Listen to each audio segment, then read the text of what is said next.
Ons is vandag besig met ons laaste onderwerp in die reeks ontwrigtende ontmoetings met Jesus. Ontmoetings wat maak dat mense se lewe totaal en al verander het wanneer hulle met Jesus te doen gekry het.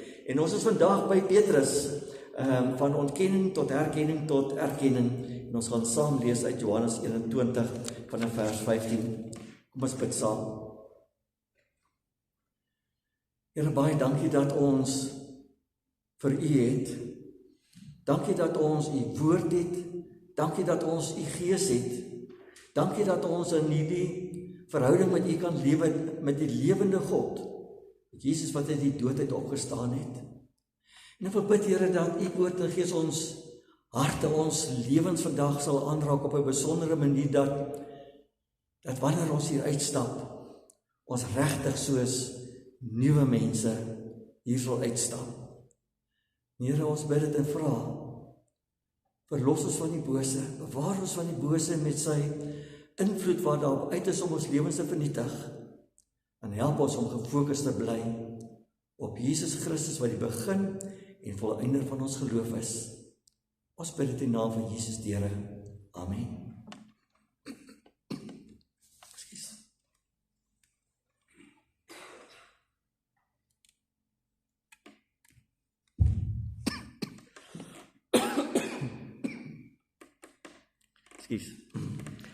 Johannes 21 begin met die Jesus wat weer 'n keer aan sy disippels verskyn by die see van Tiberias, en dan herken die disippels hom nie. Dit lyk of Jesus met tye kon verskyn dat mense hom nie onmiddellik herken het nie. En dan weet julle dat hulle uitgegaan het en vis gevang het, niks gekry het nie. En dan kom hulle terug en dan sien hulle vir Jesus daar met 'n vuurtjie wat hy gemaak het. En Johannes was 'n groot taalkundige eintlik. Wanneer hy praat van dat Jesus het hier 'n vuurtjie gemaak waar die kos op gebraai word, dan is dit die enigste plek hier waar hierdie Griekse woord vir vuurtjie gebruik word, wat ook dieselfde woord wat gebruik word, die vuurtjie waar Petrus gesit het en sy hande warm gemaak het en Jesus verloon het. En so verbind Johannes dan hierdie gedeelte met Petrus se verloning. Maar dan lees ons hierso dat Jesus wil in hoofstuk 21 vers 10 sê, bring van die vis wat julle nou net gevang het. Simon Petrus het toe uit die skuit geklim en die net op die land getrek. Dit was vol groot visse, 153, en hoewel daar so baie was, het die net nie geskeur nie. Jesus sê toe vir hulle, kom eet. Die een van die disippels het so ver gekom om hom te vra, wie is u nie? Hulle het geweet dat dit die Here is. Jesus kom toe, neem die brood en gee dit vir hulle en net so ook die vis. Dit was al die 3de keer dat Jesus aan sy disippels verskyn het nadat hy uit die dood het opgewek is. En toe hulle klaar geëet het, vra Jesus vir Simon Petrus, Simon, seun van Johannes, het jy my baie lief, meer as hulle hier? Ja, Here, antwoord hy hom, u weet dat ek u lief het.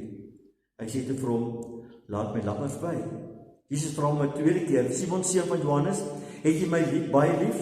Ja, Here, antwoord hy hom, u weet dat ek u lief het. Hy sê toe vir hom, pas my skape op. Jesus vra hom toe die 3de keer, Simon, seun van Johannes, het jy my lief?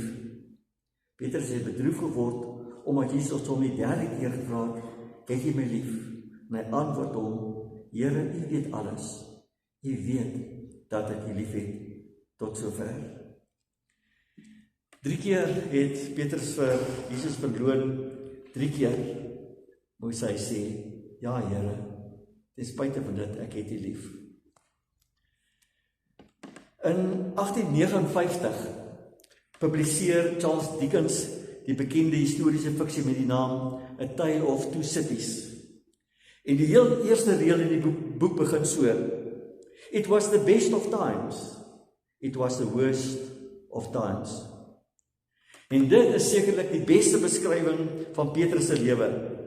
Voor Jesus se kruisiging, the best of times. Na Jesus se kruisiging, the worst of times vir Petrus. En as 'n mens Petrus in daardie situasie moes beskryf het en 'n etiket om sy nek gehang het, dan sou jy gesê het, Petrus, die wêreld se grootste mislukking, loser. Dis al wat jy van Petrus op daai stadium kon sê. Maar was jy al op die plek waar Petrus hom na Jesus se kruisiging bevind het? Slegs diegene wat self al ergens in die lewe grootliks misluk het, sal hierdie verhaal van Petrus waardeer. Kyk, as jy in die klein dingetjies al misluk, ja, hierdie mislukking en daar 'n mislukking, sal jy waarskynlik nie diep geraak word deur Petrus se verhaal nie.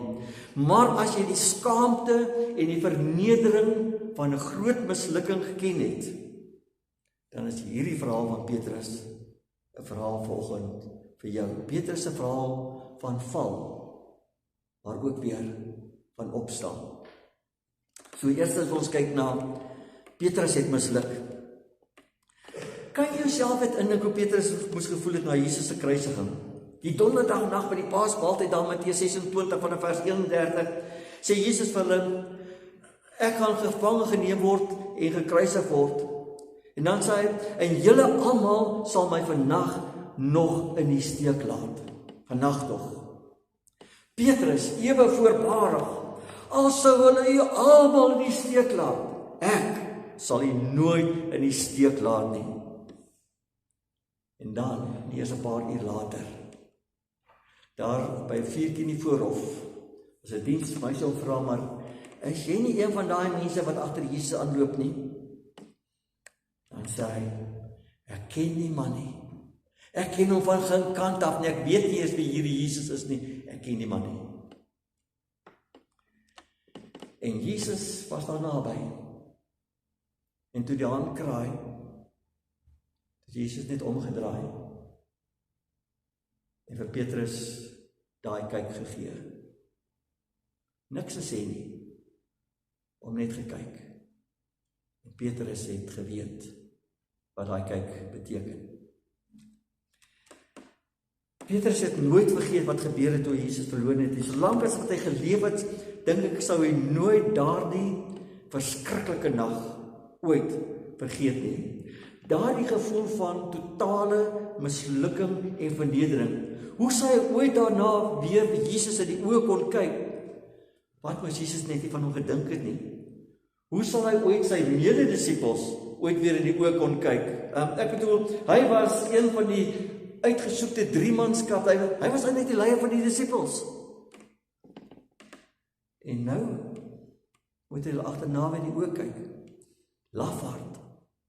Neerbek is binnegoed. En ja, ons ken hierdie gevoelens wanneer 'n mens ergens langs die pad misluk. Veral wanneer jy diegene wat jy dalk die liefste het, die mense wat die naaste aan jou is, wanneer jy ergens langs die pad in die steek gelaat het. Daardie warrelwind van emosies wat in jou gaan, daai gevoel van mislukking, van vernedering, vrees as ek al weer in die oë moet kyk, van skaamte, van wanhoop, is daar ooit nog hoop vir herstel en verhouding? En jy voel so vuil en onwaardig, omdat jy so dwaas opgetree het. En wanneer ons mense langs die pad ergens so diep seer gemaak het, so in die steek gelaat het, worstel mens dikwels met die vraag, het hulle ons nog ooit lief? Of het ons alles tot niet laat gaan met hierdie fout wat ons gemaak het? Sal hulle my ooit vergewe? Kan ek myself ooit vergewe? En wanneer 'n mens, jy's mense so seer gemaak het of teleurgestel het, dan het ons die geneigtheid om wye draaie om hulle te loop. Te skaam om hulle in die oë te kyk. En jy hoop net dat jy hulle nie ergens raakloop nie, want wat gaan jy dan sê? Ek dink dit is wat daardie naweek met Petrus gebeur het. Waar hy hom ook al op daai stadium bevind het, moes hy hom totaal en alleen in die wêreld gevoel het. Want die laaste ding wat ons van hom gelees het, is daai oomblik toe Jesus vir hom in die oë gekyk het, dat Petrus bitterlik aan die huil gegaan het. Ons weet nie waar Petrus was die dag toe, daai oggend toe Jesus gekruisig is nie. Die Bybel sê nie vir ons nie. Ons weet ook nie waar hy was toe die vrouens vir Jesus sy liggaam gebalsem het en graf toe geneem het nie. Ons kan maar net raai dat Petrus ergens om na 'n eensame plek teruggetrek het, om daardie verskriklike oomblikke in sy gedagtes te herbeleef. En dat hy om daar sit en self kastei het en hom self afgekraak het en sê, hoekom het ek dit ooit gedoen? Wat het my besiel? Wat het my laat dink dat ek so verbeter is as die ander? Hoe kon ek so dom wees? Ek is 'n totale mislukking. En dis wat sonde in ons lewens doen. Sonde maak dat ons van God en God se mense geskei raak. Dit skei ons. Die sonde isoleer ons, sodat die duiwel kans het om ons te oortuig, nadat ons hierdie dom fout gemaak het, of mense in die steek gelaat het, of hierdie mislukking is, dat hy vir ons oor en oor sê, niemand sal ooit weer saam met jou gesien wil word nie. Bly net weg van mense, want jy is nie werd om tussen mense, veral die wat jy lief het en wat jou lief het, te wees nie. En so spandeer ons baie keer ure in hierdie ellendige tronk van selfopgelegde, eensame opsluiting, waar ons onsself oor en oor kastei. Ek is dit nie werd nie. Ek moes liewerster. Hoekom het ek? Ek is 'n totale mislukking. Maar gelukkig, eindig Petrus se droewige verhaal nie hier in sak en as nie. En ook ons droewige verhale van mislukking en sekere verwerping, eindig ook nie op die ashoop van mislukking nie. Want Jesus het uit die doodheid opgestaan en hy het vir ons saam met hom uit die dood laat opstaan, sodat ons die nuwe lewe kan leef wat hy vir ons opgegee het, sê Romeine 6 vanaf vers 4. En daarom gaan ons vanoggend tweedens kyk na Petrus se herstel. Kyk, Petrus se mislukking was tot in taal geheel en al sy eie toedoen. Niemand anders kon verantwoordelikheid daarvoor aanvaar as hy wat Petrus is nie. Maar sy herstel was geheel en al Jesus se toedoen. En dis die goeie nuus. God los ons nie op hierdie ashoop van mislukking en minderwaardigheid. Hy kom en hy tel ons op, hy herstel ons seerkry, ons gevoel van mislukking, die verwerping, die veragting wat ons van ander mense ervaar en wat ons van onsself ervaar. Hy kom en herstel ons en genees ons. Kyk, Petrus het gehoor dat Jesus uit die doodheid opgestaan het, en toe hy dit hoor, hardloop hy na die graf om seker te maak, is dit werklik waar? Ek wonder of hy op daardie stadium onthou het dat Jesus hoeveel keer gesê het, hy gaan sterf, maar hy gaan ook uit die doodheid opstaan. En dan kom hy by die leë graf. Jesus is nie hier nie, Jesus leef. Wat nou? Sou Petrus opgewonde gewees het oor die feit dat Jesus leef? Of sou hy dalk bevrees gewees het dat hy dalk vir Jesus gaan raakloop? En wat gaan hy dan vir Jesus moet sê? Moet hy nie maar eerder gaan wegkruip nie? Ek dink Jesus het presies geweet hoe Petrus voel. Hy het geweet dat van Petrus se kant af gaan daar niks gebeur. En daarom kom Jesus en neem hy die inisiatief. Hy kom en hy neem die eerste skuif. Hy los nie vir Petrus in sy ellende en vernedering nie. Hy het hom nie afgeskryf as onbetroubaar, 'n swakkeling, 'n lafaard, mislukking nie. Hy reik uit na Petrus. In Markus 16 vers 7 is die enigste plek waar dit so opgeteken staan. Die engel sê vir die vrouens wat die eerste dag by die graf was, gaan sê vir sy disippels. En dan voeg hy by, en in besonder aan Petrus. Geweet waar Petrus homself op daardie punt in sy lewe bevind. Gaan sê vir sy disippels, Jesus leef, maar gaan sê dit spesifiek vir Petrus, wat dink dat hy 'n totale mislukking is. Jesus het nie van hom vergeet nie. Jesus het hom nie afgeskryf nie. En op daardie Paasondag het Jesus spesiaal net aan Petrus verskyn. Ons weet nie presies waar en wanneer nie, ons weet nie hoe lank die ontmoeting geduur het nie, maar 2 keer noem die Nuwe Testament dat hierdie ontmoeting plaasgevind het. Ons lees in Lukas 24 vers 34, dis waar die Here het opgestaan en aan Simon verskyn, sê die disippels aan die Emmausgangers, nadat hulle kon vertel het, dat hulle Jesus op hierdie pad ontmoet het. Ja, sê hulle, dis waar, hy het opgestaan, hy het verskyn, en hy spesifiek aan Petrus verskyn. Dan skryf Paulus in 1 Korintiërs 15 vanaf vers 4 tot 6 as hy sê, Jesus is begrawe en op die 3de dag opgewek volgens die skrifte. Hy het aan Sefas, dit is Petrus, verskyn.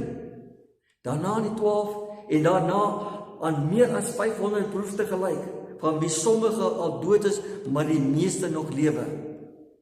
Hy het aan Petrus verskyn, daarna aan die 12. Is dit nie wonderlike genade dat Jesus met Petrus ontmoet het, voordat hy met die res van die disippels vergader het nie? Jesus het nie alleen vir Petrus geroep nie, hy gaan ontmoet hom nog voor die ander vergader, sodat Petrus nie in die openbaar verneder word nie. Maar omdat Petrus vir Jesus in die openbaar verloon het, moet die dinge tussen hulle twee eers reggemaak word. En dis waar die pad van herstel begin. Die ontmoeting weer met die lewende Here wat jou nie afgeskryf het nie. Die ontmoeting met die lewende Here wat sê, ek gee nog steeds vir jou om. Jy is nog steeds kosbaar. En dan hierso in Johannes 21 verskyn Jesus nog 'n keer aan sy disippels waar by mekaar is. En nadat hulle klaar geëet het, draai Jesus na Petrus en vra vir hom, Petrus, seun van Johannes. Ek dink Petrus moet dit net daarna aan sy skoene gesag hier kom het. Die oomblik wat ek die grootste gevrees het, hier in die teenwoordigheid van al my mededisippels, dat Jesus my gaan aantree. Hier gaan ek nou moet vat wat na my kant toe kom. Maar dis nie wat Jesus doen nie. Jesus werk nie so nie. Hy probeer nie om vir Petrus skuldig te laat voel nie. Hy vra nie vir hom, Petrus seun van Johannes, is jy jammer oor wat jy gedoen het? Hy laat hom nie beloof om nou vorentoe beter te doen nie. Hy vra net een vraag.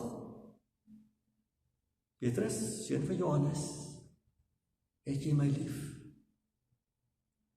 Meer as al die ander. En hy moes 'n klokkie gelui daar by Petrus. Here, ek, al sal al die ander nie verlaat, ek sal nie nooit verlaat nie. Petrus, het jy my lief, meer as al die ander? Here, u weet, net soos die ander.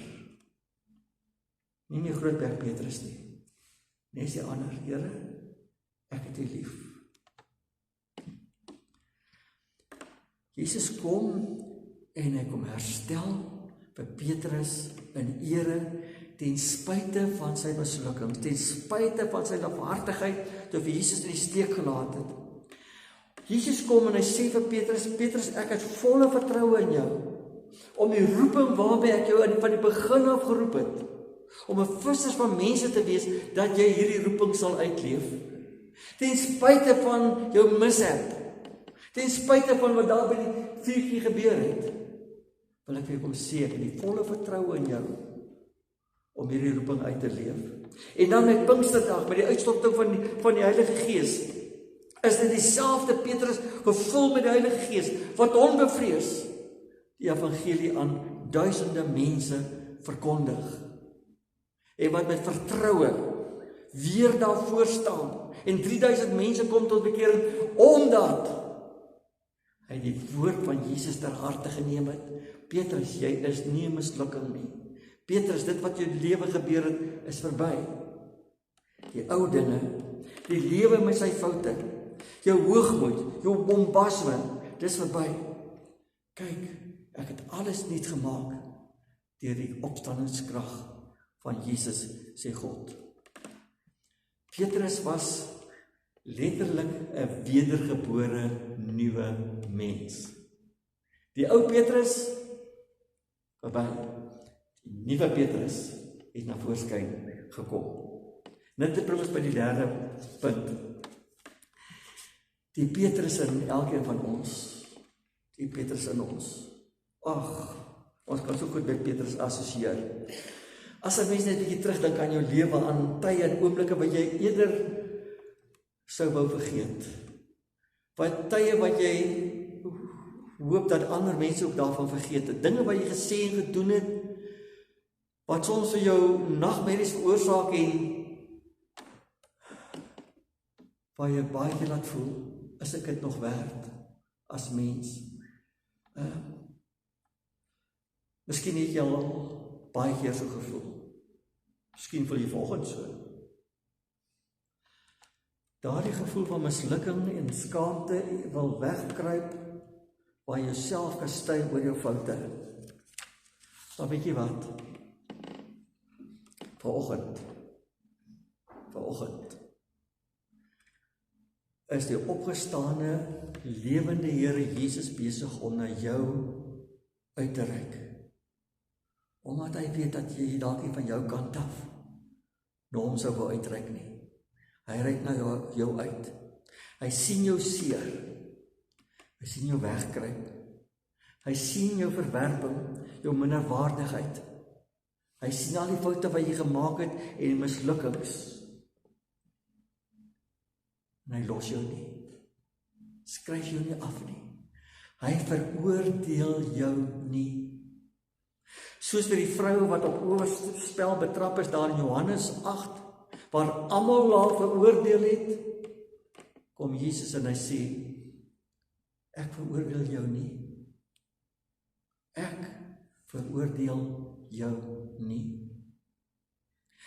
Want Jesus het juis vir hierdie sondetjies van jou, hierdie sondes van jou, hierdie foute, hierdie mislukking van jou, het hy reeds aan die kruis volledig betaal.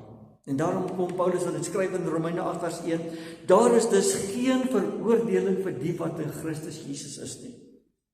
Hoor jy dit? Daar is geen veroordeling vir die wat in Christus Jesus is nie. Johannes 3 vers 17 sê Jesus van Nikodemus, God het nie sy seun na die wêreld toe gestuur om die wêreld te veroordeel nie, maar sodat die wêreld deur hom gered kan word. Jesus het uit die dood uit opgestaan sodat ek en jy, ons as gelowiges, saam met hom hierdie nuwe lewe kan lewe. Iemand wat volkome deur God vergewe is en wat daarom jouself kan en mag vergewe. Iemand wat die ou verlede agterlaat omdat God vir jou en my nuut kom maak het. 2 Korintiërs 5:17. God kom en te midde van die seer, te midde van die gevoel van minderwaardigheid, van verwerping, van seerkry, kom hy en hy bring herstel. Psalm 147 vers 3. Die erns in jou Bybel moet gaan onderstreep. God genees die gebrokenes van hart en verbind hulle wonde. Dis wat God met my en jou kom doen. Hy genees die gebrokenes van hart en verbind hulle wonde. Dis God wat genees. Dis God wat vergewe. Dis God wat jou laat opstaan en jou voete sit. Hy herstel weer ook jou aansien tussen jou medegelowiges, tussen jou huisgenote, tussen jou geliefdes. Hy herstel ook weer jou aansien in die openbaar. Hy maak jou weer geloofwaardig, soos wat hy vir Petrus geloofwaardig gemaak het. Hy ag jou goed genoeg. En hy gee weer en weer en weer, nogmaals weer vir jou en my 'n tweede kans. Hy gee nie op met my en jou nie. Want God vertrou vir my en jou om die roeping waarmee ons geroep het te gaan uitleef. God sê dat hy die goeie werk wat in ons begin het, sal hy voltooi tot op die dag dat Jesus weer kom. Filippense 1:6. Miskien het jy ergens langs die pad in skaamte mense begin vermy, begin wegkruip oor jou mislukkings, oor die foute wat jy dink nie herstel kan word nie, wat jy dink dis eenvoudig net te groot. Miskien het jy ergens langs die pad ook vir God begin wegkruip, opgehou bid, opgehou om jou Bybel te lees, opgehou getuig van God se goedheid, opgehou om te vergewe, opgehou om die vreugde van jou verhouding met God te beleef, opgehou om hom te vertrou soos Petrus, vanweë jou skaamte, jou gevoel van mislukking. Maar mislukking is net 'n gebeurtenis. Dit is nie 'n bestemming nie. Dit is nie die begin en einde van dinge nie. En dit is die goeie nuus, want ons almal het al ergens langs die pad misluk. As ons eerlik met onsself wil wees en in hierdie spieël gaan kyk, dan weet ons van al hierdie foute wat ons al langs die lewe gemaak het. En soos Petrus se verhaal oorvloedig bewys, is dit nie ons aanvanklike mislukking wat ons ruïneer nie. Dit is wat volgende gebeur, wat bepaal of ek op die ashoop van mislukking bly sit, en of ek weer op my voete kom. En ek kom op my voete, omdat ek toelaat, dat Jesus beheer neem van my lewe, van my denke, my oortuig van sy vergifnis, van sy vertroue in my en jou.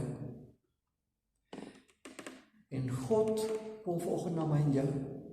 Jesus kom en hy vra presies dieselfde vraag vanoggend vir my en jou.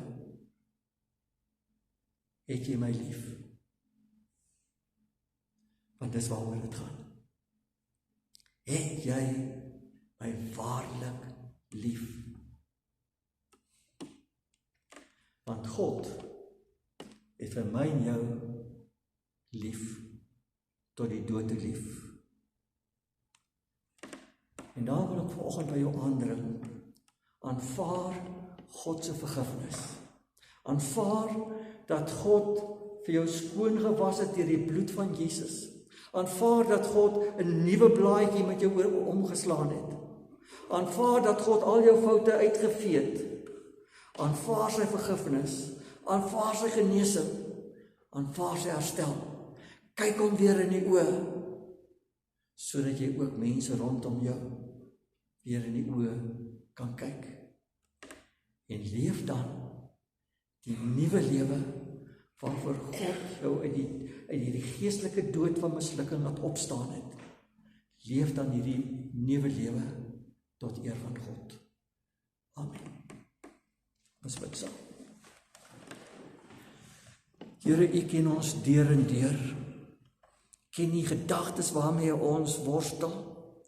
U ken ons emosies en gevoelens. U ken die Satan se insprake in ons lewens om ons te laat voel dat ons nie meer die moeite werd is nie.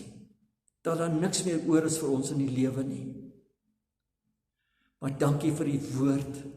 Dankie vir die Gees. Dankie vir die lewende Here in ons lewens wat ons opwek tot 'n nuwe lewe waar die ou dinge verby is. Here, ek wil bid dat U vanoggend ook deur die woord en die Gees hierdie vernuwing in ons sal laat plaasvind. Vir ons geestesoë sal gee om te sien dat U met dieselfde krag in ons werk as waarmee U vir Jesus uit die dood het opgewek het. En dat ons met vreugde hierdie nuwe lewe wat U vir ons kom gee het, sal lewe. Dankie dat U ons nooi en sê, kom na my toe. Elkeen van julle wat vanoggend moeg en oorlaai is. Elkeen wat vanoggend voel, ek kan nie meer nie. Dat ons na U mag kom en 'n nuwe lewe mag kry. Dankie daarvoor, Jesus, in die naam van Jesus aan wie alle mag in hemel en aarde behoort. Amen. Meent ontvang die seën van die Here en gaan huis toe in die vreugde van die Here. Van die genade van ons Here Jesus Christus en die liefde van God ons Vader, die gemeenskap van die Heilige Gees, saam met elkeen van julle bly, totdat Jesus weer kom. Amen.